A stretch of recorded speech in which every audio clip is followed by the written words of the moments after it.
Virtue is a moral excellence. Virtue is a trait or quality that is deemed to be morally good, and thus is valued as a foundation of principle and good moral being. In other words, it is a behaviour that shows high moral standards, doing what is right and avoiding what is wrong. At least that is according to the font of eternal knowledge, Wikipedia. The key for me here is the word behaviour. Often when we talk values, they are abstract, whereas virtues are translated into behaviours, which is absolutely key if you want to grow your business successfully. We're talking here about growth, and in particular, where to scrutinise for growth. I've put a section here on virtues because I think it's important to view them as part of an organisational structure. Yes, we do cover this in other areas that are more aligned to people, but I think it's worth a mention here from an organisational perspective around what to scrutinise for growth. According to French philosopher, mathematician and scientist René Descartes, the greatest minds are capable of the greatest vices as well as the greatest virtues. I agree. I do not believe people are either good or evil, but as Solzhenitsyn said, the line between good and evil lies in the heart of every person. Therefore, we do need to be challenged on our behaviour. Scrutinising an organisation's values, the outworkings of their values, becomes a key to unlocking the potential to grow. The frustration can be lots of potential to grow not being seized on by the people in the organisation. Teams not operating well means low engagement and productivity. What we want is activated, keen, motivated, high performance individuals doing the right thing consistently. The answer is the integration of values into the real world of everybody's everyday. If you get this right, the behaviours are consistent with the values and the organisation will thrive.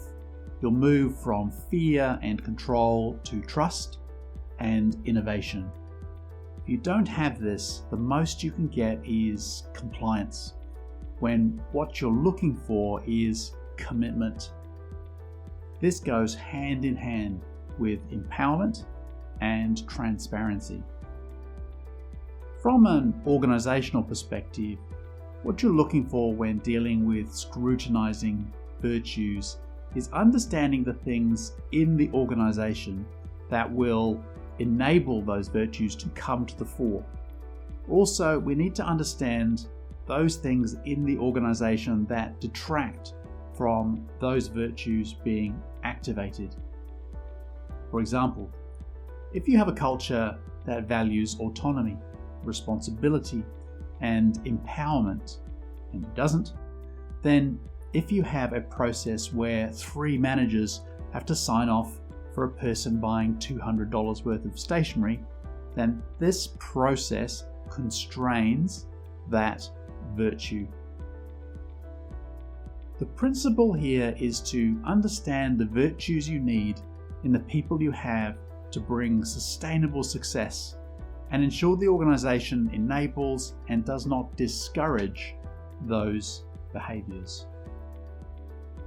Would you appoint a judge who wasn't fair? So, what are the virtues you need in your team and how can you make them aware of that? And more importantly, act accordingly.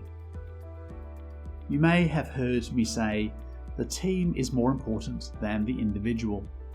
The thinking behind that is that a high-performing team with the right virtues will outperform a bunch of toxic individuals.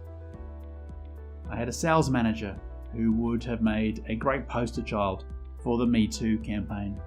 He was high-performing with the best sales in the group, and yet toxic with his team.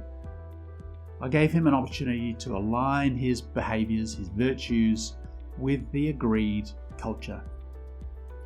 He chose not to do that, and unfortunately, I had to enable him to find alternative employment. There was an element of scrutiny in the virtues in that organisation, and he was a casualty of that. Whilst there was some initial disruption and even some commercial loss, ultimately that team went way beyond what one high-performing individual could achieve. They achieved high growth, engendered a great environment, massive productivity, and a sustainable commercial outcome. So what can you do to scrutinise your virtues? Firstly, do you have an agreed set of values? Are they just a list on the wall, or are they truly lived? There is a straightforward exercise you can do in a day to test your values, construct them if you don't have them, and translate them into behaviours. If you have already done this, do you socialise it across your organisation? Talk to it, live it, make sure that it has priority. We can help you do that, if not. If you want to grow, scrutinise your virtues and ensure your organisation enables the full expression of them. You'll be glad you did.